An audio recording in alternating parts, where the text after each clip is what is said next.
Alhamdulillah. Alhamdulillahillazi arsala rasulahu bil huda wa dinil haq liyuzhirahu 'alad dini kullihi walau karihal musyrikun. Asyhadu an la ilaha illallah wa asyhadu anna Muhammadan abduhu wa rasuluhu la nabiyya ba'da. Innallaha wa malaikatahu yusholluna 'alan nabi.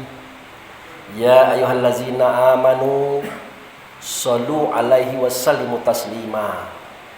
Allahumma sholli 'ala Muhammad wa 'ala ali Muhammad kama sholaita 'ala Ibrahim wa 'ala ali Ibrahim wa barik 'ala Muhammad wa 'ala ali Muhammad kama barakta 'ala Ibrahim wa 'ala ali Ibrahim fil alamin innaka hamidum majid.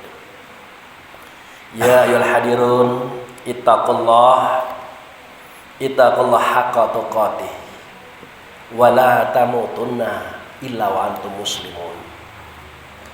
Wa qala Allah fil Qur'anul Karim, a'udzu billahi minasy syaithanir rajim. Bismillahirrahmanirrahim. Min qablu hudal linnasi wa anzalal furqan. Shadaqallahu azim. Jamaah Jumat yang menjadi tamu Allah dan dimuliakannya, kita bersyukur kepada Allah. Dengan anugerahnya kita diberi kesehatan dan kekuatan, sehingga dengan itu kita dapat hadir dan datang di masjid yang kita cintai ini. Tak lain tak bukan tujuan kita adalah untuk mengabdikan diri kepada Allah dengan cara melaksanakan sholat Jumat berjamaah. Kemudian kehadapan ikutan kita Nabi Muhammad Rasulullah Sallallahu Alaihi Wasallam, kita telah menyatakan sholawat atas beliau.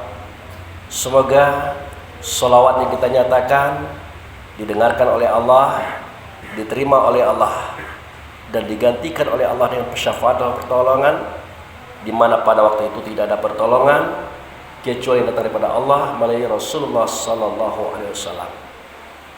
Selanjutnya lagi, sebagai seorang khatib, saya tidak akan bosan-bosan mengajak, menghimbau, dan menyuruh semua kita ini, tentu lebih khusus lagi bagi diri saya pribadi, mari kita tingkatkan iman kita kepada Allah. Mari kita tingkatkan ketakwaan kita kepadanya. Berharap semua kita ini tidak akan mati kecuali berada dalam Islam atau selamat. Jamaah yang saya hormati, tadi setelah membacakan sebuah firman Allah yang saya petik dari surah Ali Imran ayat 4. Di situ Allah bercerita kepada kita melalui Rasul. Apa kata Allah? Min qablu hudal linnasi wa anzalal furqan. Jadi kata Allah, sebelum aku menurunkan petunjuk bagi manusia, yaitu berupa Taurat kepada Nabi Musa, Zabur kepada Nabi Daud, Injil kepada Nabi Isa, Quran kepada Nabi Muhammad. Nah, terlebih dahulu setiap orang itu aku turunkan kepada mereka itu Furqan. Lalu apa itu Furqan? Furqan itu adalah sesuatu yang dapat membedakan antara yang halal dan yang haram, yang hak dan yang batil, yang patut dan yang tidak patut. Nah, itulah akal. Jadi akal ini Allah berikan kepada setiap kita itu satu. Tidak ada akal ini satu bagi tiga, tidak ada. Jadi setiap kita diberikan satu akal. Nah, dari sini kita tahu ternyata Allah Subhanahu wa Ta'ala itu menjadikan kita tidak main-main, serius. Lalu apa tujuan Allah menjadikan kita? Pertama, Allah menjadikan kita untuk dijadikan khalifah, pemimpin. Tentu pemimpin di bidang kata masing-masing, pada bakat kita masing-masing. Nah, kemudian juga Allah juga bertujuan menciptakan kita adalah untuk kita mengabdi kepadanya, yaitu menyuarakan suara Allah, mengatakan kata Allah, memperbuat perbuatan Allah di alam semesta. Jadi tidak nyata Allah, melainkan dia nyata keberadaannya pada kita. Itu kehendak Allah. Makanya kita dimodali, dibekali dengan akal fikir tadi. Nah, kemudian yang paling penting kita ketahui adalah kapasitas akal, kelas akal itu tidak sama. Ada kelas tinggi, ada kelas sedang, ada kelas bawah. Jadi dari perbedaan akal ini akan muncul nanti berbeda cara berpikir. Dari cara berbeda cara berpikir ini berbeda pula cara amalan ataupun perbuatan. Nah, oleh karena itu bagi kita orang yang berakal harus kita pahami ini. Jangan sampai terjadi perbedaan menjadikan kita bermasalah, menjadikan kita ribut, menjadikan kita bermusuhan. Inilah yang terjadi di kalangan umat Islam akhir zaman, khususnya Indonesia. Makanya pada mimbar yang mulia ini saya sempatkan untuk menyampaikan kepada kita bahwa perbedaan itu bermula daripada akal itu sendiri sebenarnya. Dan itu Allah sengaja, bukan tidak sengaja, disengaja itu. Supaya apa? Dengan adanya perbedaan, maka terjadilah pengembangan. Kenapa terjadi pengembangan? Dari perbedaan tadi akan timbul pertanyaan. Kok bahasan kita satu? Anda beda, saya beda. Terjadi diskusi. Nah, dari diskusi ini muncul pengembangan. Nah, setelah terjadi pengembangan, muncul peningkatan. Kenapa peningkatan? Karena antara kita dengan yang lain ingin jadi yang terbaik. Maka terjadilah peningkatan. Nah, setelah terjadi peningkatan, maka terjadilah pencapaian. Nah, oleh karena itu dipahami ini. Baik kita organisasi besar atau organisasi kecil, termasuk keluarga. Dalam keluarga itu ada istri, ada adik, ada anak, ada pembantu. Kita harus pegang pemahaman ini. Jangan sampai kita tidak mengerti. Kalau kita tidak mengerti, itulah yang sering terjadi persoalan dalam keluarga, dalam masyarakat, dalam bernegara, bahkan dalam organisasi agama yang besar sekalipun. Misalnya MUI, ada yang seperti itu. Nah, oleh karena itu kata Allah Subhanahu wa taala, kalian harus pahami itu, kata Allah. Kalau kita mandek, kita tetap saja begitu saja dari dulu sampai sekarang, Allah tuntut kita. Bagaimana cara Allah menuntut kita? Afala ta'qilun. Kamu ini berakal atau tidak? Kalau ada akal, kenapa enggak digunakan gitu nah. Kemudian afala tafakarun. Kamu ini berpikir atau tidak? Kalau kamu berpikir, kenapa tidak ada kemajuan? Sampai kepada tingkat afala tubsirun, afala tasma'un. Jadi Allah selalu menuntut revolusi pada diri kita ini. Perubahan yang cepat. Tidak bisa perubahan yang cepat, ya evolusi. Perubahan yang berlahan-lahan. Oleh karena itu diharapkan oleh Allah Rasul, kita ini mempunyai pencapaian-pencapaian di bidang kita masing-masing. Nah, untuk meningkatkan pencapaian ini, boleh kita masuk kepada bidang ilmu yang lain-lain. Sosial misalnya, budaya, ekonomi, teknis. Itu untuk meningkatkan pencapaian kita tadi. Nah, setelah kita mencapai puncak, untuk apa semua itu? Tidak lain tidak bukan untuk memberikan kebaikan Allah, kebenaran Allah kepada masyarakat. Sehingga kita bisa menjadi pemimpin yang baik, yang benar. Nah, kalau terjadi pertikaian sesama kita, setelah kita mempunyai pencapaian sedemikian, itu kita lihat-lihat juga orangnya. Kenapa saya kata sedemikian? Kadang-kadang kita ini tidak punya rumus. Kalau kita berdialog dengan orang, tidak kita perhatikan, ini kelasnya kelas apa? Kenapa sedemikian jemaah saya hormati? Kita ini kalau berdialog dengan orang, lihat kelasnya dulu. Kalau orang itu kelasnya di atas kita, nyaman. Nyaman itu. Kalau setara dengan kita, satu gelombang dengan kita, aman. Tapi kalau kelasnya di bawah kita, itu berbahaya. Kenapa berbahaya? Dia akan mengartikan apa yang kita katakan itu, apa yang kita buat itu, seperti apa yang dia pikirkan. Makanya orang-orang yang kelas bawah ini sebenarnya bukan dimusuhi, Bukan diasingi, tetapi tidak banyak diajak berbicara. Kalau berbicara juga berbicara yang ringan-ringan. Kenapa sedemikian? Karena orang-orang inilah yang paling banyak di dalam masyarakat kita, di dalam negara kita. Kita lihat di televisi itu, katakanlah mungkin kasus Az-Zaitun ya, kasus apa saja.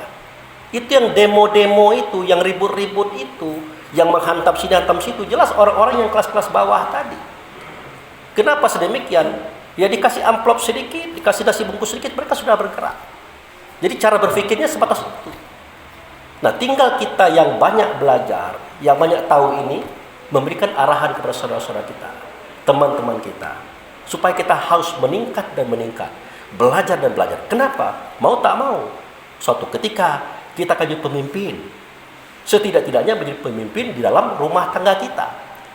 Kalau sudah jadi pemimpin dalam rumah tangga kita, otomatis istri itu di bawah kita, anak di bawah kita, pembantu di bawah kita. Kalau dia 10 orang dalam rumah, 10 pula cara berfikirnya. Nah, bagaimana cara kita mengelola? Bagaimana cara kita mengayomi? Tentu dengan pengetahuan yang kita miliki.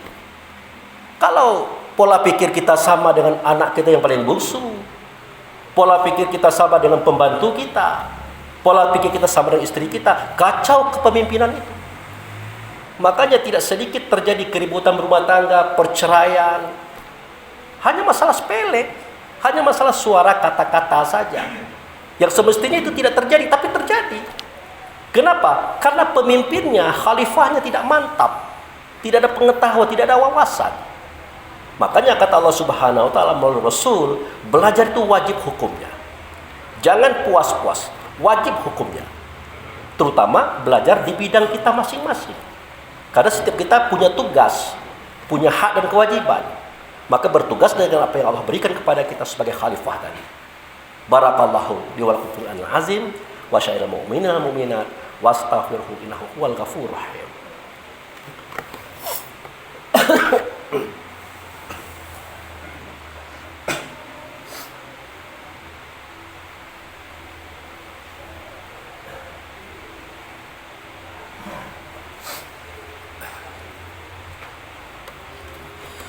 Alhamdulillah, alhamdulillahillazi arsala rasulahu bil huda wa dinil haq liyuzhirahu 'ala dini kullihi walau karihal musyrikun. Asyhadu an la ilaha illallah wa asyhadu anna Muhammadan abduhu wa rasuluhu la nabiyya ba'da. Allahumma shalli 'ala Muhammad wa 'ala ali Muhammad. Amma ba'du, ya ayyuhal hadirun ittaqullah haqqa tuqatih wa la tamutunna illa wa antum muslimun. Jamaah yang saya hormati, pada penutupan khutbah ini saya simpulkan apa yang saya sampaikan tadi. Jadi anugerah Allah yang paling besar kepada kita adalah akal. Akal ini diturunkan kepada kita sebelum hudal linas itu turun. Artinya akal itu mencerna kerasulan, mencerna kitab, dan mencerna pelajaran. Jadi perbedaan akal adalah menjadi sebab terjadinya perbedaan pemikiran. Perbedaan pemikiran menjadi sebab berbeda cara kita berbuat, dan itu jangan dipersoalkan. Jadikan itu motivasi untuk kita bertanya dan belajar kenapa dia berbeda. Mari kita berdoa kepada Allah, semoga Allah menunjukkan kita ke jalan yang baik, jalan yang benar, dan menyelamatkan kita dunia hingga akhirat. A'udzubillahi minasyaitonirrajim. Bismillahirrahmanirrahim. Alhamdulillahirabbil alamin. Asyhadu an la ilaha illallah wa asyhadu anna Muhammadar Rasulullah. Allahumma shalli ala Muhammad. Allahumma shalli ala Muhammad. Allahumma shalli ala Muhammad wa ala ali Muhammad. Ya Allah, ya Rahman, ya Rahim, ya Malikal Qudusus Salam, ya la ilaha illa anta. Allahumma ya Allah, fi hadza zuhri hadana fatrotika. Aina hadana fatrotika bizamina katsira. Fazalika faghfir lana ala dzunubana, faghfir lana ala dzunubana, faghfir lana ala dzunubana. Rabbana zalamna anfusana wa illam taghfir lana wa tarhamna lanakunanna minal khasirin. Rabbana ighfir lana wa liwalidayna warhamhuma kama rabbana shaghira. Allahumma ighfir lil mu'minin wal mu'minat, muslimin wal muslimat, al ahya'u minhum wal amwat. Rabbana hab lana min azwajina wa dzurriyyatina qurrata a'yun waj'alna lil muttaqina imama. Rabbana la tuzigh qulubana ba'da idh hadaitana wa hab lana min ladunka rahmatan innaka antal wahhab. Rabbana na'udzubika bi kalimatika tammati minal bala'i dunya bala'il akhirah azabi dunya azabil akhirah fitnati dunya fitnatil akhirah ala nafsina wal ahlina wal ikhwanuna wal a'maluna wal maluna la haula wala quwata illa billahi alil azim. Rabbana fataqabbal minas sholatana wa siyamana wa takasu'ana wa tadarru'ana wa zikrina wa qiraatal qur'anuna innaka ghafurur rahim. Rabbana atina fi dunya hasanah wa fil akhirati hasanah wa qina azabannar. Ibadallah, innallaha ya'muru bil adli wa ihsan wa itazil qurban hanil fasai wal munkar wal ba ya'izukum la'allakum tazakkarun wa la zikrullahi akbar wa aqimis shalah.